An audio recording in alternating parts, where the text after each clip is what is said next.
Assalamu alaikum wa rahmatullahi wa barakatuh. We're talking about World of Souls, Surah Al-A'raf, Ayah 172. This is the time when Allah subhanahu wa ta'ala took an oath from all the souls. Alastu bi rabbikum, am I not your Lord? And all of them said, Qalu bala shahidna. They all said, yes, you are our Lord, and we testify. And we were talking about some of the underlying details that come in the books of tafsir, in the books of hadith, about this particular ayah.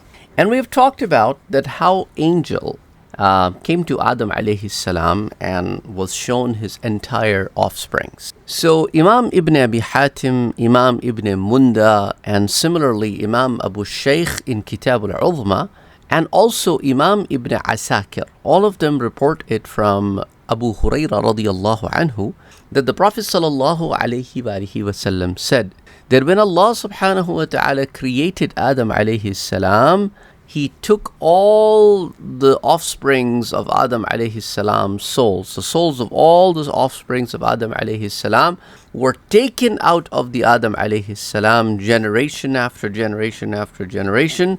Anybody who will be born till the day of judgment, they were all brought forth and were shown to Adam alayhi salam. And this also is reported by Imam Suyuti in Ad-Durr al-Manthur, volume number 3, page 601, and also in Jami' al-Bayan, volume number 9, page 149. Similarly, Imam Ahmad ibn Hanbal, Imam al-Nisai, Imam ibn Jarir, Imam ibn Murduya, Imam Hakim, and Imam Bayhaqi in Kitab al-Asma'i was-Sifat report this from Abdullah ibn Abbas radiyallahu anhu, that the Prophet sallallahu alayhi wasallam said that when this oath was taken from all the souls, that was the day of Arafah, in a valley of Nu'man, when Adam alayhi salam's offsprings were presented in front of Adam alayhi salam. And Allah subhanahu wa ta'ala asked them, am I not your Rabb? Alastu bi rabbikum. And it is also reported in Ad-Durr al-Manthur, volume 3, page 601. So in the books of hadith, we see that the offsprings were taken from Adam alayhi salam. And in the ayah of the Quran, Allah subhanahu wa ta'ala says, وَإِذْ أَخَذَ رَبُّكَ مِنْ بَنِي آدَمَ مِنْ ظُهُورِهِمْ, that the offsprings were taken from the children of Adam. So why is there a difference? Actually, it's not really a difference. It's the same thing. Because all the offsprings of Adam alayhi salam came from Adam alayhi salam, right? So the generation after generation, the offsprings were taken out. So Allah subhanahu wa ta'ala first took out the first generation of that came from Adam. From that generation then took the next generation out. From that took the next generation out. So hadith is talking about the beginning point, and the ayah of the Quran is talking about after the beginning point. So there is no difference between the two. Imam Razi is of the opinion that this mithaq, this promise, was taken twice. Once, that all of them were directly taken from the Adam alayhi salam, and the second one was taken when they were just taken out offspring by offspring, so that they all know in the first case who is their father, and in the second case they will know exactly who is their biological father. So again, that's the viewpoint of Imam Al-Razi on this one. So now if you look at the last part of this ayah, أَن تَقُولُ يَوْمَ الْقِيَامَةِ إِنَّا كُنَّا عَنْ هَذَا غَافِلِينَ, so that you will not say on the day of resurrection, when you will be brought back to life, or the Yawm al-Qiyamah, the day of judgment, that indeed we were unaware of this. You have no chance of saying that you were unaware of this, because you were made aware of this, and this is part of you.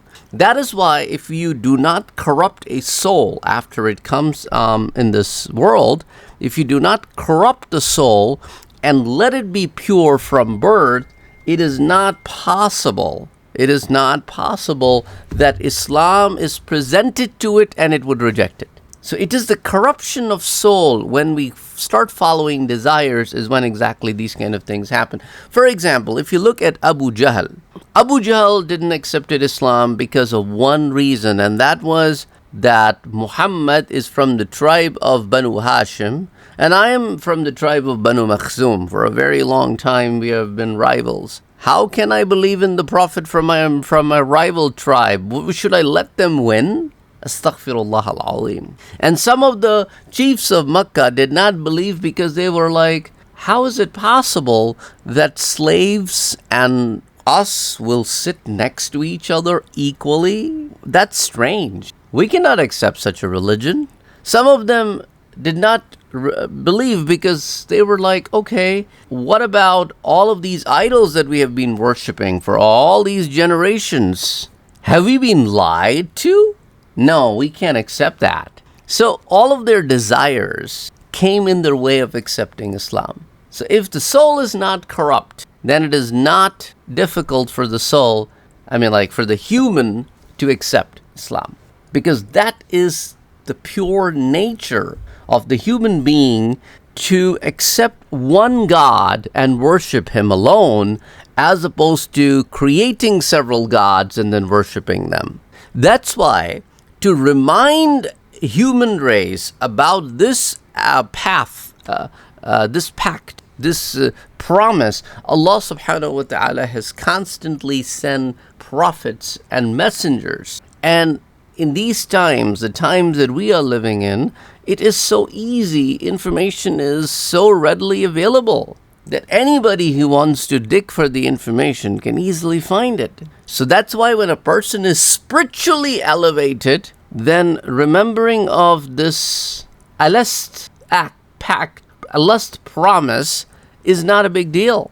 For example, in Tafsir Ruh al-Ma'ani, volume number 9, page 106, a very interesting statement is written by Allama Sayyid Mahmud Alusi. He said that when the Noon was asked, do you remember the Mithaq?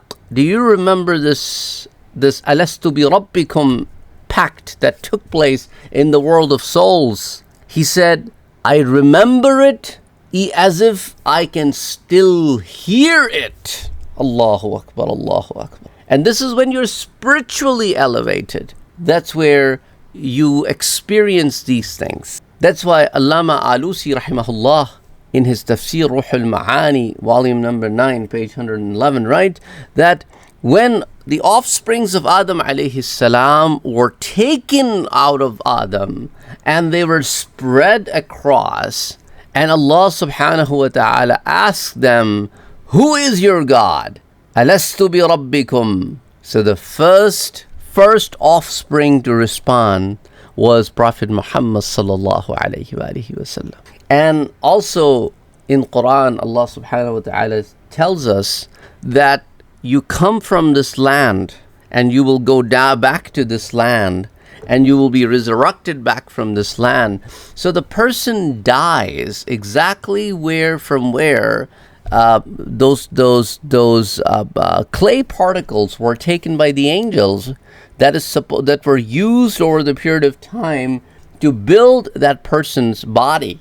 So when Adam alayhi salam was first created, angel came to earth and took several different samples of clay from all over. So that's why human race has all of these different elements that are part of them. So a person dies in the same land from where the material was extracted from. So when Allah subhanahu wa ta'ala said to the land and to the heavens that come in my presence and accept that I am your Lord, taw'an aw karhan, you like it or you don't like it, they both said, we are coming in obedience.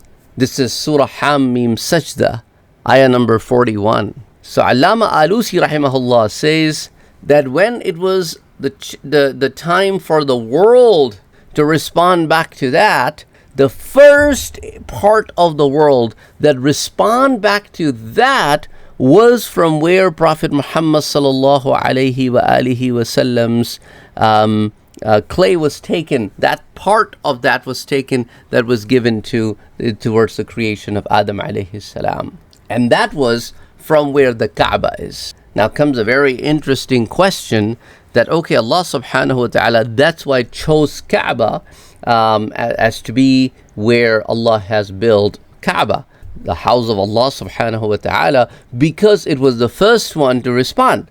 But Prophet sallallahu alaihi wasallam is born in Makkah, but he passed away in Medina.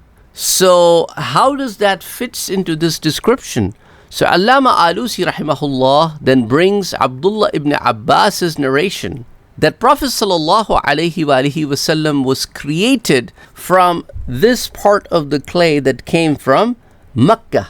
However, during the time of the flood of Noah, this particular piece was moved all the way to Medina because of the flow of the water. That's why Prophet sallallahu alaihi wasallam is born in Makkah but got buried in Medina, because that's where that part of the clay moved. Anyway, that is what in Ruh al-Ma'ani Allama Alusi rahimahullah brings, and that is the narration by Abdullah ibn Abbas radiyallahu anhu. Anyway, there is a lot more that I want to discuss with you when it comes to the promise of Alast. And also from the world of souls, there are other things that Quran talks about, things that happen in the world of souls, and inshallah we will continue to talk about that. Some of you have been asking questions related to, in particular, to the soul itself. And inshallah, when we cover the world of souls as comes in the Quran, then inshallah we can look into the other matters about soul. As I told you that we are starting this new series where we'll talk about souls in particular.